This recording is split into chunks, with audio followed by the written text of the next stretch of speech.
muitas informações, instruções para todos nós.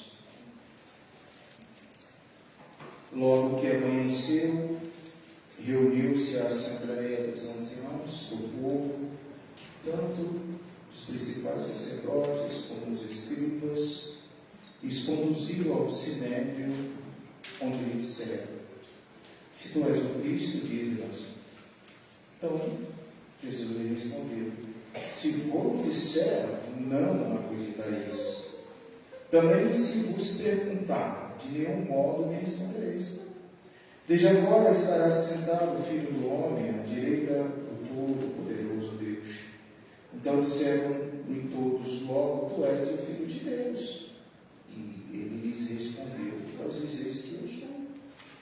Clamaram, pois, necessidade nós temos de testemunho, porque nós mesmos ouvimos da sua própria boca. Irmãos queridos, estamos na reta final desse evangelho. E hoje nós vamos abordar o julgamento de madrugada perante o sinédrio.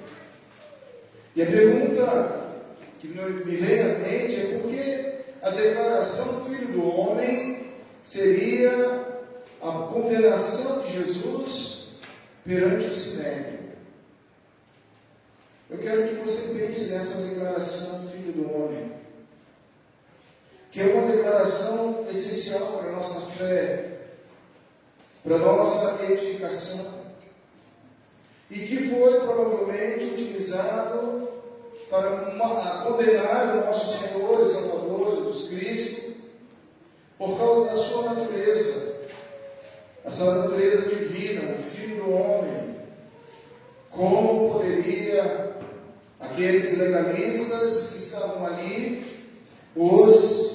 esses caras da palavra de Deus, entender e compreender o que o Mestre Jesus estava colocando?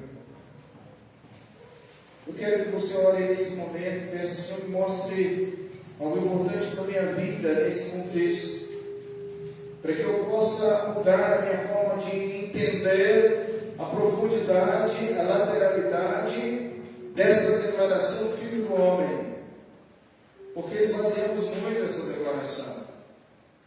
Muitas vezes para nós, Jesus, é o Cristo, é o enviado. Jesus Cristo é o Jesus da história, mas Ele não tem sido de maneira Filho do Homem também sobre a nossa vida. Pensa nisso, Senhor. Deixa comigo. Eu posso entender a profundidade e a lateralidade dessa declaração. Pai, a tua palavra já foi lida. Ilumine cada pessoa. Que na tua agenda, Senhor Deus, cada irmão, cada irmã, que na tua agenda estaria aqui nessa noite. Nós estamos aqui porque nós precisamos dessa mensagem. Somos nós. E precisamos, ó Deus, entender que no teu relógio, na tua agenda, o Senhor separou cada irmão que se encontra aqui para estar aqui nessa noite. Louvado seja, agradecido seja o teu nome, porque aqueles que não estão, Senhor, o Senhor sabe aonde eles estão, como eles estão, e que a tua graça possa alcançar esses irmãos. Mas nós que estamos aqui, Senhor, possamos ser alimentados com porção maravilhosa nessa noite. Traz o nosso pensamento aqui que Lucas quis escrever, e que nós possamos aplicar em nossos corações, em nome de Jesus. Amém. Irmãos queridos, domingo passado nós trabalhamos dos versículos 54 ao 62, de 63 a 65, contexto esse anterior, onde nós vimos que as autoridades estavam zombando de Cristo. A pergunta feita no domingo passado foi por que essas autoridades zombaram de Cristo e como zombaram de Cristo. Eles zombaram com violência, bateram em Cristo. Eles vendaram os olhos do Senhor Jesus Cristo e assim desferiu próprios contra o nosso próprio Senhor e Salvador Jesus Cristo. E não pararam aí. Nós vimos no domingo passado que eles ainda blasfemaram contra Cristo. Esse assunto está no contexto dentro desses 3 versículos que foram lidos e estudados no domingo passado e que nos lembraram também de algumas atitudes que temos quando nós também temos, ferimos e blasfemamos contra Cristo. Mas o assunto de hoje é uma conclusão do capítulo 22, nos traz à mente a ação criadora de Deus. Deus criou os seres humanos com o poder de cumprir e obedecer a lei. Deus criou os seres humanos com o poder de cumprir e obedecer a lei, mesmo que essa lei fosse a lei do Império Romano, mesmo que essa lei fosse a lei do Sinédrio, mesmo que essa lei não fosse a lei que Deus deu a Moisés na aliança, aonde vemos a entrega dos 10 mandamentos, aonde mais profundamente entendemos, quando dissertamos sobre o livro de Deuteronômio, nós vimos que a grandeza da lei está em que Deus implantou a lei dentro do coração do homem e da mente do homem. Então, em certo aspecto, não temos que entender a lei, porque Deus, Ele deu poder para que você e eu pudéssemos cumprir a lei. Até que essa lei fosse opositora à fé. Até que essa lei nos levasse para a morte. Porque é isso que a gente vai ver. Precisaria Jesus cumprir essa lei? Precisaria Jesus submeter a dureza do coração dos anciãos, dos líderes da igreja naquele tempo? A autoridade de Jesus era tão tamanho que ele cumpriria o projeto da remissão do ser humano passando por cima dessas normas, passando por cima das leis. Mas a grande pergunta é que eu, como ser humano, como eleito, como presbiteriano, eu, como servo do Senhor, algumas vezes não quero cumprir a lei. Eu quero ser desobediente à lei. É coisa que a gente precisa parar e pensar e ponderar, porque quando nós estivermos observando a ação criadora de Deus, nós vamos ver que Deus te deu condições de cumprir qualquer lei. E eu quero dizer, o cristão, o eleito, ele tem possibilidade de cumprir qualquer lei. E nós que temos conhecimento teológico sabemos que existe a lei cerimonial, a lei moral, a lei social, a lei cultural.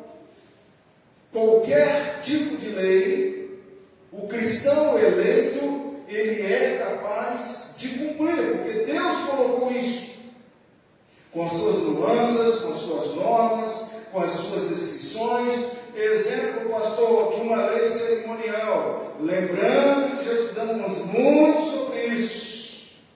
Que lei cerimonial, que lei cultural, está tudo subordinada à lei moral. Você lembra disso? Estamos sobre. Mas de qualquer aspecto, de qualquer forma, temos capacidade de cumprir a lei cerimonial do casamento. Casamento, além de ser uma cultural, ele é cerimonial. Há uma cerimônia onde nós invocamos a presença de Deus, há uma cerimônia onde nós votamos, fazemos os nossos votos, há uma cerimônia onde os irmãos estão presentes, celebram a unidade. E aí, a cerimônia e a nuance desse casamento, da lei cerimonial, ser fiel até a morte. A morte. Mas por que nós não cumprimos essa lei? Por que nós não cumprimos essa lei? Eu tenho sonho.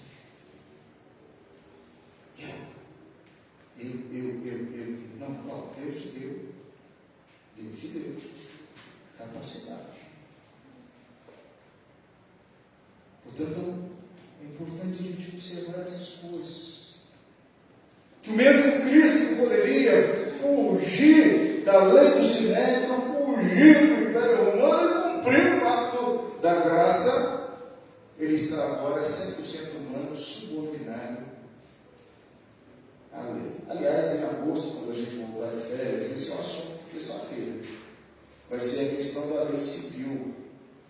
O crente precisa ou não precisa cumprir as leis civis? Tem crente que bate no peito e diz assim: eu não sou desse mundo, eu sou de outro planeta, então eu preciso cumprir a lei. Ô meu irmão, é a visão.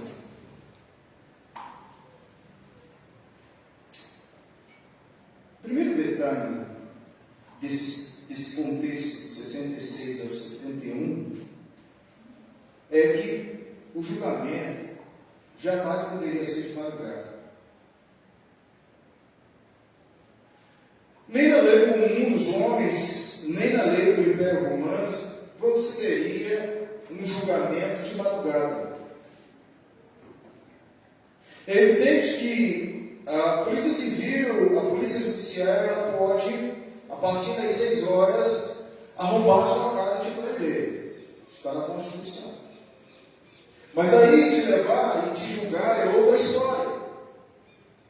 Por que a gente começa a observar que o julgamento de Jesus foi na calada da madrugada? O homem não dormiu, o homem foi tentado, o homem foi negado, o homem estava caindo sobre si, 100% homem, Jesus, sobre si os nossos pecados, e ainda esfregam-se as mãos os líderes religiosos, os homens de barba branca, de vestida com estola, os líderes da igreja, de madrugada. O galo havia terminado de cantar. Pedro havia saído daquele local chorando. Você imagine o procedimento pelo qual Jesus foi imposto. O julgamento de madrugada, relatado dos sinóticos em Mateus 26, 63, 66, Marcos 14, 61, 64, nos mostra a audiência preliminar diante de Anás. De madrugada, Anás está ali. Esse homem não dormiu, Jesus não dormiu. Ele foi moído pelos sentimentos de todas as formas e ele estava com sono, cansado. De madrugada. E o dia só estava começando. Haveria muita coisa pela frente, a cruz pesada, a coroa de espinho, a sede que deram fel, você sabe que tem que ter fel para ele tomar. Sabe? A gente vai falar sobre isso. Pano encharcado na vala de esgoto, bem fedorento, bem nojento. Toma, Jesus, beba isso aí. Então,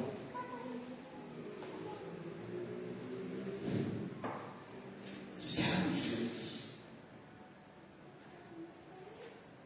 Verso 66, meus irmãos. Logo que amanheceu. A razão para a convocação dessa reunião foi com toda a probabilidade para dar uma aparência de legalidade. Não, nós estamos condenando esse Jesus, mas nós estamos na nossa legalidade. Ainda que seja numa hora imprópria, num momento impróprio, nós estamos reunidos no conselho. Há aqui um conselho que vai julgar os procedimentos, os atos, e a questão embaila aqui contra Jesus perante o Sinédrio e depois perante Pilatos. Foram legais ou ilegais? Essa é a nossa pergunta. Aquilo que Jesus está sendo condenado foi um ato legal ou ilegal? E eu digo para você que um dos filmes mais famosos que já aconteceu a respeito da crucificação de Jesus é o Gibson, ele aborda essa questão. Quem é que matou Jesus? Quem é que matou Jesus? Foram os judeus? Foram os romanos? Fomos nós? Foi o Pai? muitos livros já surgidos e vão surgir para responder essa pergunta. Que você sabe. Não, você sabe essa resposta. Você sabe essa resposta. Quem matou Jesus, matou o Filho por amor a você, para que eu pudéssemos ter a remissão, a salvação, a justificação em Cristo Jesus. Isso é muito sério, para que em Cristo fôssemos justificados, redimidos, salvos. E nenhum dos procedimentos, irmãos, visto ou colocado nessas cenas que vão seguir a crucificação de Jesus, pode abrandar esse fato de que em Cristo eu sou salvo, de que em Cristo somos mais do que justificados diante daquela ira que eu falei hoje na escola dominical. Você não pode beber ou participar da ceia de demônios e a ceia do Senhor. 1 Coríntios capítulo 10, verso 21, está lá. Que história é essa? Ou você é mais forte que Deus e vai aguentar a ira de Deus? Essa tônica vem aqui agora. Do lado dos judeus, irmãos, sua tentativa teria sido feita para provar que o Sinédrio fez tudo o que estava ao seu alcance para resgatar Jesus e que de modo algum estavam ansiosos para condenar a morte. Não estava como se na madrugada já queriam decretar o veredito deles. A morte de Jesus foi algo premeditado em vários momentos dentro da sinagoga, quando um homem ensinava, quando ele curava, quando ele quebrava as leis daqueles homens que estavam ali, no sábado, no dia a dia. Eles queriam mesmo era matar Jesus há muito tempo.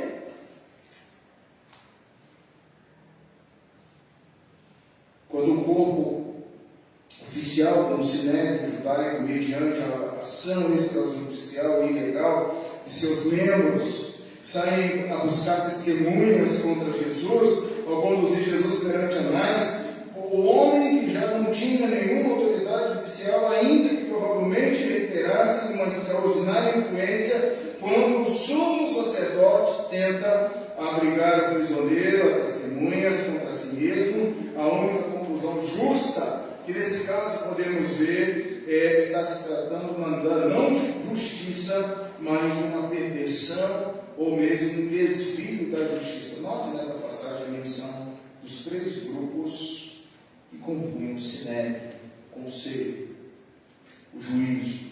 Você pode ver aqui, olha lá, os velhos da igreja, os presbíteros, os principais sacerdotes, os escribas, estavam todos juntos, esfregando a mão. Agora a gente acabou com esse igreja. Chegou a nossa hora. Chegou o nosso momento. O verso 67, letra A. Se és tu, o Cristo, dize-nos.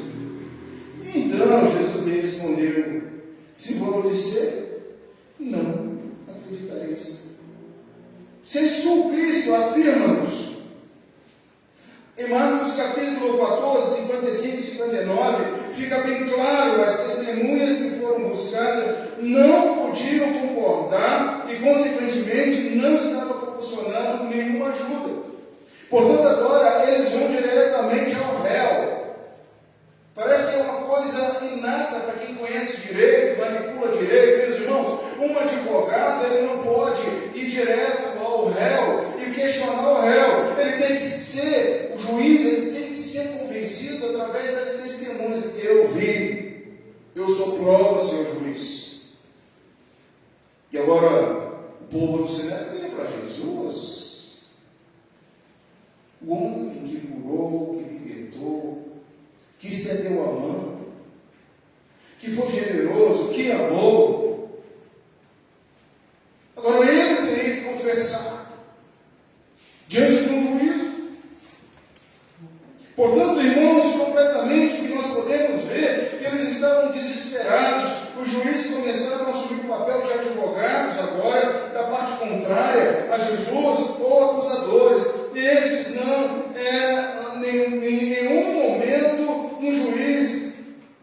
não é um exagero todo aquele que diz crer no testemunho das Escrituras, porque eles sabiam, conheciam a lei, e Moisés dizia que tinha que ter no mínimo 3 testemunhos.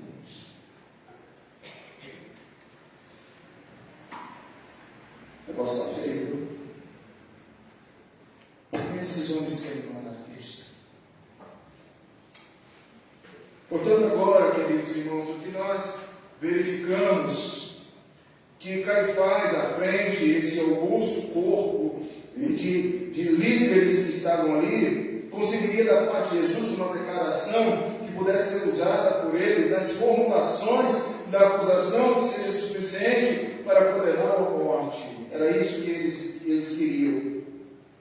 Se agora apenas cooperasse, lhe dissesse que é o Cristo, como todas as matrizes políticas que ali estavam, teriam entendido que era uma confissão. O serviço estava fácil. Réu, confesso. Cristo altamente se titulou Filho do Deus vivo. Mas olha a parte dele, verso 67 até o 69. Agora a gente começa a ver Jesus, e ele está dizendo que o que vale é isso, não importa o que eu digo. Certamente, se vocês não me deram crédito, não importa, porque estão dominados pelo preconceito, estão cheios de Satanás, corações tomados pelo ódio, pela morte. E se eu lhe formular uma pergunta concernente a essa questão, para que por meio desse método possa chegar a uma resposta correta, certamente não me darão resposta. Jesus ele ensinou para nós, irmãos, você tem utilizado, você aprendeu, você não volte no tempo a usar perguntas. Esse era o método de Jesus. Uma pessoa questionava o mestre e fazia outra pergunta. Seria fácil para ele usar uma contra-pergunta aqui e pegar todos do Sinédrio, todos eles. Mas não adiantaria. Estava chegando a hora de Jesus. Ele sabia disso. Quanto ao último, não era exatamente isso que ia haver ocorrido. Veja Lucas 20, verso 3 e 4.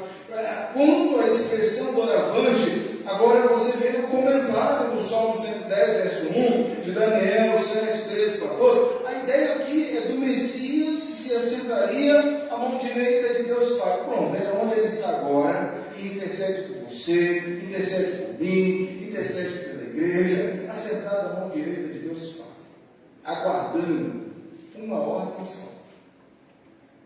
E qual a ordem que Jesus está aguardando? Volte.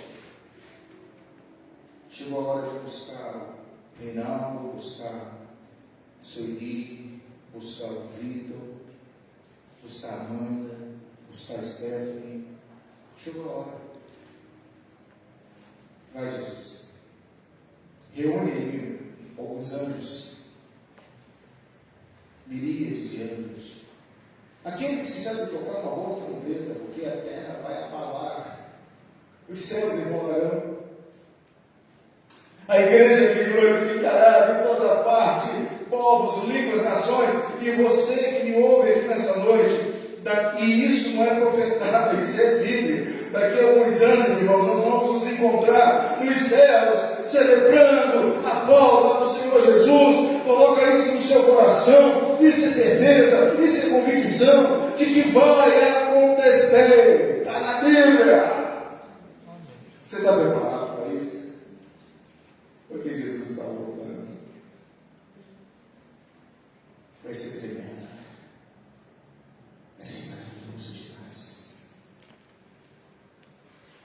Jesus olhando para o caminho que a história seguirá. Ele vê os milagres do Calvário. Jesus não está vendo simplesmente a artimanha daquele sinédrio, daquele conselho religioso. E eu quero lembrar também, a gente começa a ver na nossa mente algumas mensagens que nós passamos por aqui. Porque é de Cristo. Você lembra daquela passagem que nós estudamos, que o julgamento do começará pela igreja. O julgamento começará por aqui.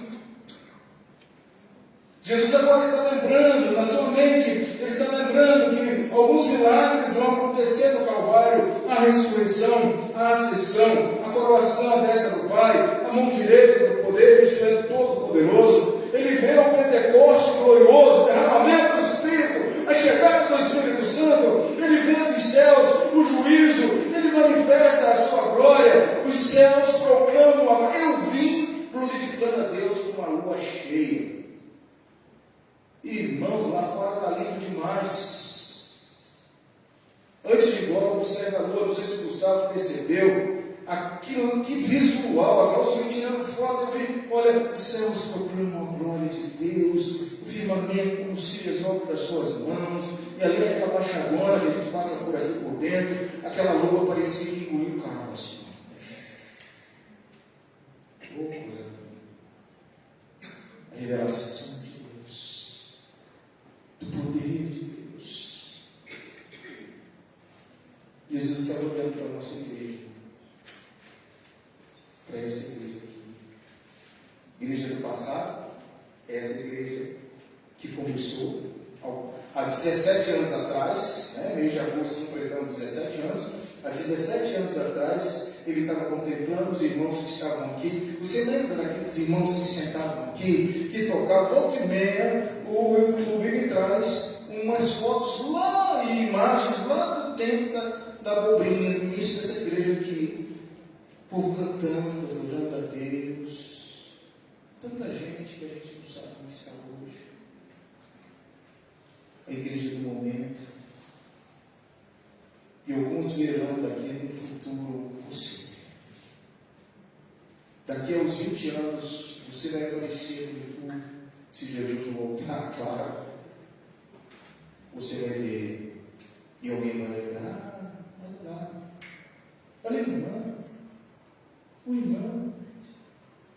Provavelmente, se as crianças aqui estão hoje sentadas ao seu lado, vai encher os olhinhos de lá: ah, papai, a mamãe, a minha avó. Assim que é, irmãos.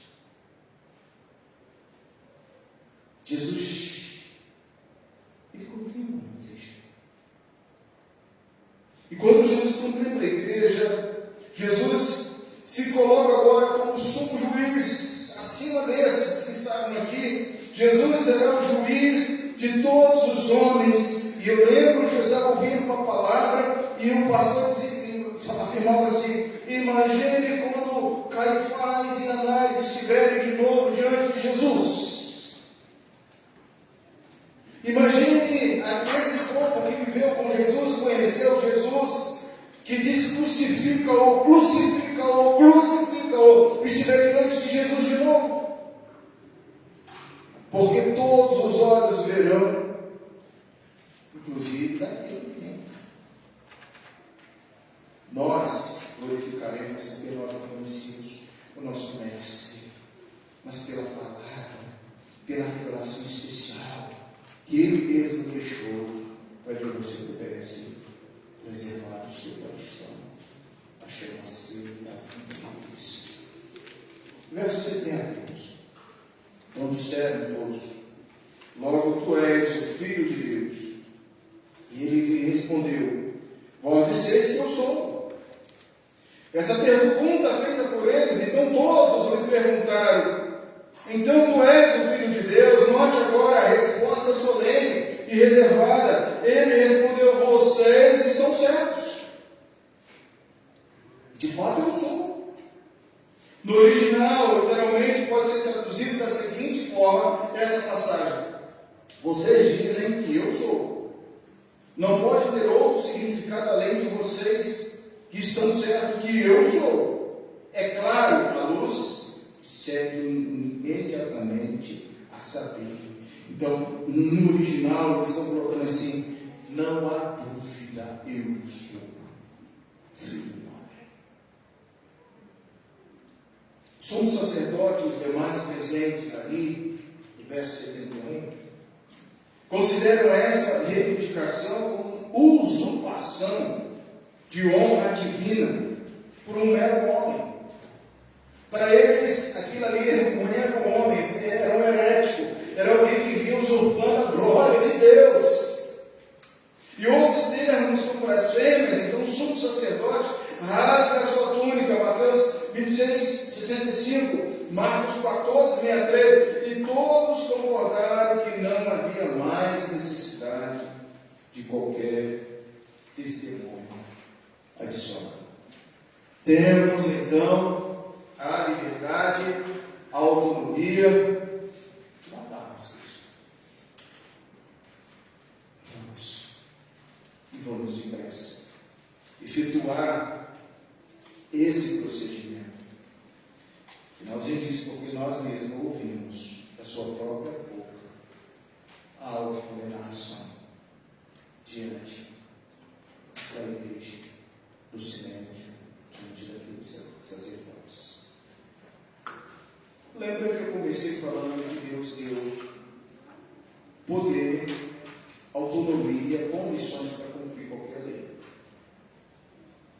Capítulo 4 da criação, o Santo Fé verso início, no segundo, ele diz assim, segundo artigo, diz assim, e o poder de cumpri-la, mas a possibilidade de transgredi-la, sendo deixado na liberdade de sua própria vontade, que era mutável. Além dessa escrita em seus corações, nós recebemos o preceito de não comermos, no caso do Adão, o preceito de não comer a árvore da ciência do bem e do mal, enquanto obedeceram este preceito, Adão e Eva foram felizes em sua comunhão com Deus e tiveram domínio sobre todas as criaturas. A gente tem conversado muito sobre essa questão de que Deus nos deu condições de ter domínio sobre todas as criaturas. E nós temos conversado muito sobre isso. E como é difícil às vezes, irmãos, a gente combater. Por exemplo, não é hoje a nossa realidade porque nós não temos meninos na escola. Mas provavelmente quem tem menino na escola, criança, tem que estar olhando a cabeça do menino, porque piolho, se ainda não chegou, vai chegar na sua casa. Piolho é difícil de combater. E eu lembro na minha infância que minha mãe botava um negócio chamado Neucídio. Alguém já ouviu falar nesse negócio aí? Neucídio, Baigon. Era um veneno tão forte, né? Todo mundo está lembrando da infância. E botava aquele troço no cabelo, botava um lenço. E a mãe falava assim: não se preocupe, amanhã de manhã cedo, esses piolhos vão estar todos mortos. Bom, alguns morriam mesmo. Mas outros ficavam. E aqueles que venciam o Baigon, o remédio, proliferavam tudo de novo. Aí você ficava feliz da vida que o piolho tinha saído da sua cabeça e parava de coçar, porque o piolho coça muito cabelo, né? E aí, no outro dia, sua mãe olhava, morreu bastante. Aí passava aquele pente, era um pente fininho, aquele negócio era tipo rastelo, que ela couro cabeludo e puxava todos os piolhos. Mas alguns estavam vivos. Aí a mãe falava assim: mas ainda tem piolho aí. Você vai estudar, quando você voltar, nós vamos continuar combatendo piolho. Irmãos, às vezes, como aquilo era difícil. Quem já passou por isso sabe. Matava, voltava, matava, voltava, matava, voltava. Como é que você tem o poder para dominar todas as coisas, se você não consegue dominar o piolho? Já parou para pensar nisso? Mas o fato, queridos, que Deus nos deu poder sim. Gênesis capítulo 2, 16, 17, e lhe deu esta ordem: de toda a árvore do jardim comerás livremente, mas da árvore do conhecimento do bem e do mal não comerás. Adão, Eva, vocês não comerão, não passarão nem por perto, porque o dia em que delas comerem, certamente morrerás. Ato da criação. Gênesis 1, 28. E Deus abençoou e disse: sede fecundos, multiplicai, enchei a terra, sujeitai, dominai sobre os peixes do mar, sobre as aves dos céus, sobre todo animal que rasteja a terra. Salmo 8, verso 6, verso 8. domínio sobre as sobras das tuas mãos, sobre os teus pés, e tudo lhe puseste, ovelhas, bois, todos, e também os animais do campo, as aves dos céus, os peixes do mar, e tudo que percorre a senda dos mares. Então Deus nos deu o poder para vencer tudo. Desde que você esteja em comunhão com Ele. Você vence tudo na sua vida. Irmãos, quando a gente falava hoje pela manhã da minha exclusividade com Deus, da minha comunhão com Deus, da presença de Deus na minha vida. Quem é que pode me separar do amor de Deus? Paulo diz: perseguição não, espada não, angústia não, fome não, nudez não, perigo não, nada e ninguém pode me separar do amor de Deus. Você tem condições de vencer porque Deus te criou. Agora preste atenção, você em Cristo, você em Deus, você um com Ele, um no corpo, um no pão, um na unidade. Agora você sozinho, C.S. Lewis já dizia, é uma azeitona preta, lá de Portugal, da Espanha, aquela bem grandona, sendo degustada por Satanás. Lentamente, lentamente. Ser fiel até. Jesus está mostrando para nós aqui. Um julgamento irregular, sem motivos de matá-lo. Uma pergunta que eles queriam que o mestre respondesse, e eles responderam para o mestre. Gerou um monte de coisa. Eu quero concluir a nossa mensagem dessa noite. Por que a declaração filho do homem seria a sua condenação pelo Sinédrio? Essa é a pergunta. Mas antes de você, teologicamente, responder essa pergunta, porque eu sei que você tem capital cultural para responder essa pergunta, eu quero dizer algo tão pessoal para todos nós. Me desculpe, mas é pessoal para a minha vida, tá? Se você não quiser ouvir, não tem o que eu fazer. Mas a minha pergunta hoje, de forma personalista, é por que esta declaração, filho do homem, será a minha condenação perante ele. E vai voltar. Porque se eu, conscientemente, não entendo a declaração filho do homem como sendo central na minha fé, como for a central na condenação de Jesus perante o Sinédrio, o conselho judaico, por várias razões teológicas, culturais daquela época, se eu não entendo que o Filho do Homem é o meu Senhor, é o meu Salvador, que eu submeto ao seu senhorio, que Ele é a expressão da minha fé, da minha vida hoje, que desde o Antigo Testamento traz profundas marcas para confirmar que em Cristo, de maneira nenhuma, haveria alguma implicação de autoridade divina e messiânica, mas que ele o era, e que para mim, Cristo, ele é o Filho do Homem. Alguma coisa está errada com ele. E eu vou dizer uma coisa para você, se você é condenado por essa expressão também. Jesus é o Filho do Homem para você, para essa igreja. Eu quero trazer algumas coisas aqui. Primeiro, uma referência de Daniel 7, 13 e 14, no Antigo Testamento, particularmente no livro de Daniel, o Filho do Homem é usado para descrever uma figura messiânica com autoridade celestial. Em Daniel 7, 13 e 14, o Filho do Homem vem como nas nuvens dos céus e é dado domínio, glória, no reino eterno. Ao referir-se a si mesmo como Filho do Homem, Jesus estava se identificando como essa figura messiânica enviada, divina, sugerindo que ele tinha autoridade divina e que o seu papel especial era o plano de Deus, o conselho interpretarial. Então, se a gente não entende que Cristo, o Filho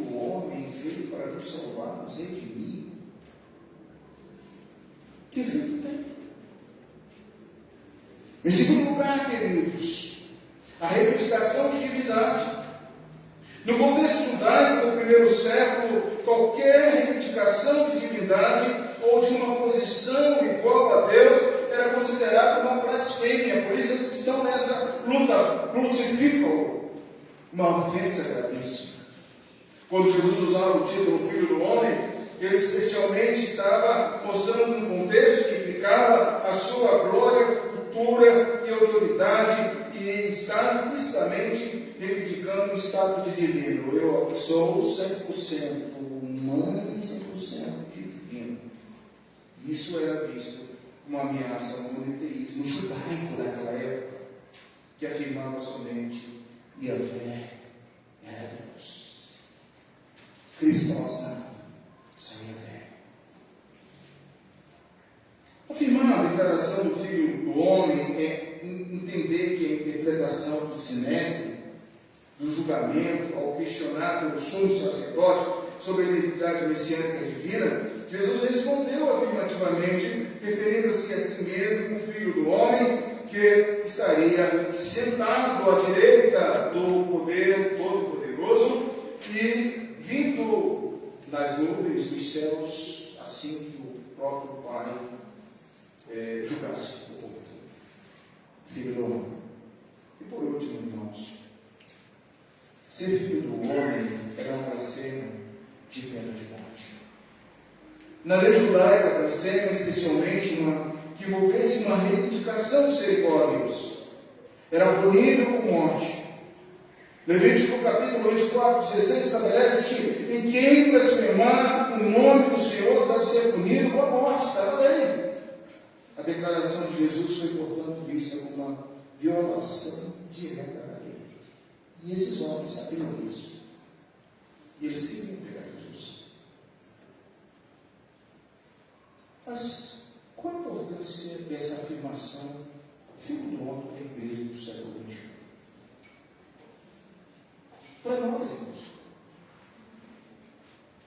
essa declaração vai condenar alguns ao inferno. Eu espero que não seja de fator de condenação para você. Que de fato Cristo não seja só um Cristo histórico, não seja só um gênio, aquele que curava, aquele que cura, mas que de fato Cristo possa ser o Filho do Homem, que agora está à direita de Deus Pai, olhando para você, olhando para a igreja, olhando para a nossa dor, para a nossa luta, para o nosso sofrimento. E Ele está lá intercedendo por todos nós, queridos. Não desanimemos, prosseguimos. Em resumo, declarar ser filho do homem, entender que Jesus estava fazendo uma reivindicação que tinha profundas implicações messiânicas e divinas. Ele, o Messias, já veio. Fortalece, então, as revelações divinas. Para o Sinédrio, isso não era apenas uma afirmação controversa, mas uma blasfêmia que exigiria a pena capital, a pena de morte, levando a sua condenação. O que a gente traz à nossa mente? Jesus é o Messias. Em sua dupla natureza humana e divina, com toda a autoridade, com um papel eletivo antes da fundação do mundo, Jesus foi enviado para essa igreja, foi enviado para nós. Amar a Deus sobre todas as coisas é amar a Cristo, é não criar um ídolo. Nós falávamos hoje, irmãos, a abordagem da ceia pela manhã foi em torno da idolatria, os ídolos que eu crio e coloco no lugar de Cristo, no lugar de Deus. Não fazer ídolos nem imagens para adorar. A lei, ela está aqui para bater na minha consciência, para bater na minha mente, para que a vara da palavra possa me fustigar, como foi dito na escola dominical hoje, pela revista, pelo assunto, e que eu possa aparecer diante de Deus e dizer assim: Senhor, eu tenho te trocado, Senhor, eu tenho feito ídolo, Senhor, eu tenho realmente sido como esses homens do Senhor. Mas calma, a esperança no teu coração, a coração, no nosso coração, vou falar bem devagar, é preciso deixar o Filho do Homem.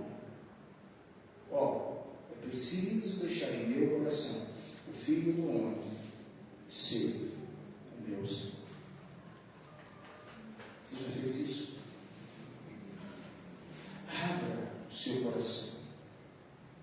Entenda que o Messias, o enviado, já veio e que tudo já foi feito por você, pela igreja de todas as eras. Ele agora voltará com seus anjos, reunirá os seus eleitos, deixe hoje o Filho do Homem ser adorado, reverenciado, cultuado, ser Ele o Senhor da igreja, o Senhor das suas preocupações.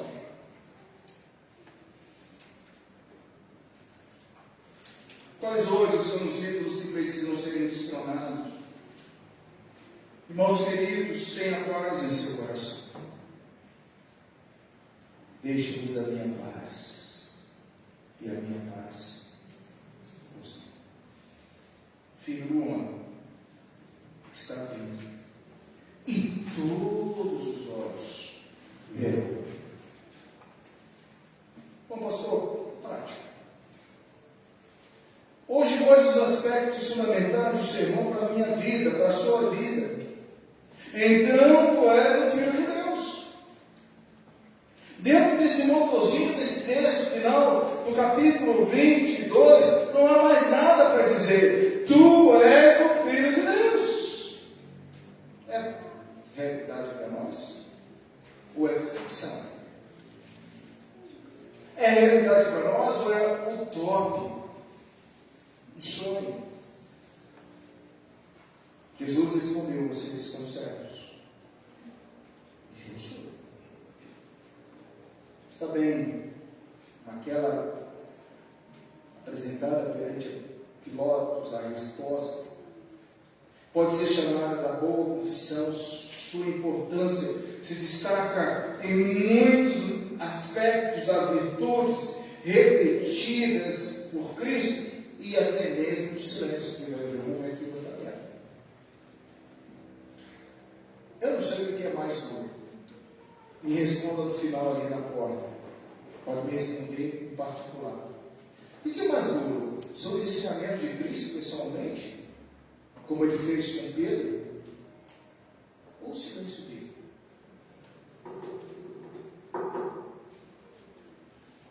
Olhando para todos, ele ficou. Lembra do profeta Isaías que disse que ele não abriria a sua boca? O que é mais difícil? A instrução oral de Jesus ou o silêncio de Jesus? Nota no boletim. Que fase você está passando na sua vida? Jesus tem falado com você através dos evangelhos? Ou simplesmente está olhando para você, para a sua alma, no silêncio? No silêncio. No silêncio. Que fase você está passando? O que você vai levar na sua semana? Ao seu tempo. Eles estão participando ativamente para te matar, para te levar à humilhação. As consequências das vidas vêm. Muitas vezes você diz assim: eu não tenho como mudar isso. Eu não tenho condições. Te compreendo. Mas a Bíblia, que a voz de Deus diz assim: ser fiel até a morte, dar-te a coroa da vida. Vão te insultar, vão dizer todo mal contra você, mas Cristo passou por tudo isso e cumpriu a lei. Deus te abençoe. Que você possa pensar, refletir naquilo que Cristo fez. Pode orar, meu amor. Pode falar com Deus. Pode ser sincero diante de Deus.